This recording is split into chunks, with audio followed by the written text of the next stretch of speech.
Friends, நான் Brunei நாட்டில் பிச்சை எடுக்கிறேன். பிச்சை எடுக்கிறது அவ்வளோ கேவலமா?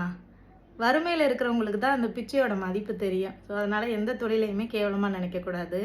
எதுக்காக நான் இப்படி சொல்கிறேன்னா, இன்னைக்கு காலையில் ஒரு கமெண்ட் வந்துச்சு, அதை வாட்சி காமிக்கிறேன் பாருங்கள்.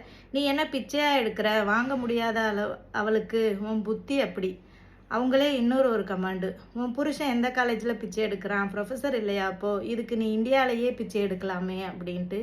எதுக்காக இவங்க இப்படி கமெண்ட் பண்ணியிருக்காங்கன்னா, நேற்று ஒரு மார்க்கெட் வீடியோ போட்டிருந்தோம்ல, மார்க்கெட் போனோம், பலாப்பழம் நாங்கள் வாங்கலை, விலை அதிகமாக இருக்குன்னு போயிட்டோம், அப்புறம் அந்த கடைக்காரவங்களே தேடி எங்களை கொண்டு வந்து கொடுத்துட்டு போனாங்கன்னு. அதில் இப்படி கமெண்ட் பண்ணுறதுக்கு என்ன இருக்குன்னு எனக்கு தெரியவே இல்லை. இப்போ பொதுவாகவே நம்ம ஒரு சூப்பர் மார்க்கெட் போகிறோம், இல்லைன்னா சந்தைக்கு போகிறோன்னு வைங்களேன், நம்ம போய் பார்த்த எல்லா பொருட்களையுமே வாங்கிடுவோமா? நமக்கு எது கட்டுப்படி ஆகுதோ அதுதான் வாங்குவோம். இது எல்லாருமே பண்ணுறதான்.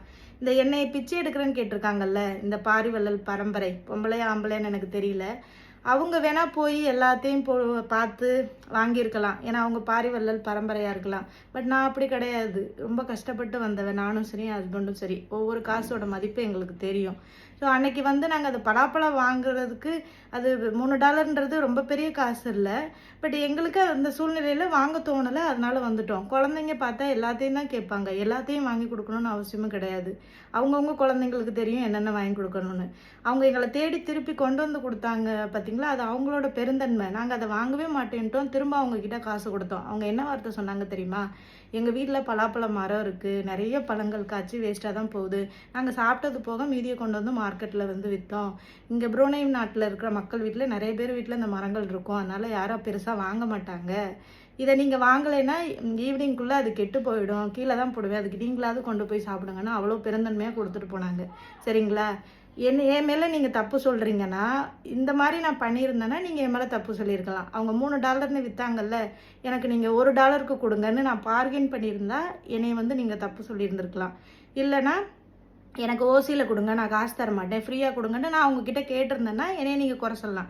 நான் அதை எதுவுமே பண்ணலை. $3 சொன்னாங்க, அது அவங்களுக்கு கட்டுப்படி ஆகுது, எனக்கு அது கட்டுப்படி ஆகலை, அதனால நாங்கள் பேசாமல் போயிட்டோம். இதில் என்ன தப்பு இருக்குன்னு சொல்லிட்டு இவ்வளோ வன்மமாக கமெண்ட் பண்ணுறீங்கன்னு தெரியல. சில பேர் சொல்லுவியே பேட் கமெண்டை கடந்து போங்கன்னு, ஆனால் இந்த மாதிரிலாம் கமெண்ட் பண்ணால் எப்படிங்க கமெண்ட் கடந்து போகிறது? நீங்கள் நினைக்கிறீங்க ஒரு ஐடிக்கு பின்னாடி இருந்து ஒருத்தவங்களை என்ன வேணாலும் பேசலான்னு, ஆனால் கர்மான்னு ஒன்று இருக்குது. நீங்கள் ஒருத்தவங்களை கஷ்டப்படுத்துனீங்கன்னா உங்களுக்கும் மனசு கஷ்டப்படுற மாதிரி ஏதாவது ஒன்று நடக்கும். இதுதான் இயற்கை. என்னடா இப்படி சொல்கிறேன் அப்படின்னு நினைக்காதீங்க. யாராக இருந்தாலும் ஒரு பார்த்து பேசுங்க. யூடியூப்பில் இருக்காங்க அப்படின்றதுக்காண்டி என்ன வேணாலும் பேசணும் அப்படின்னு நினைக்காதீங்க.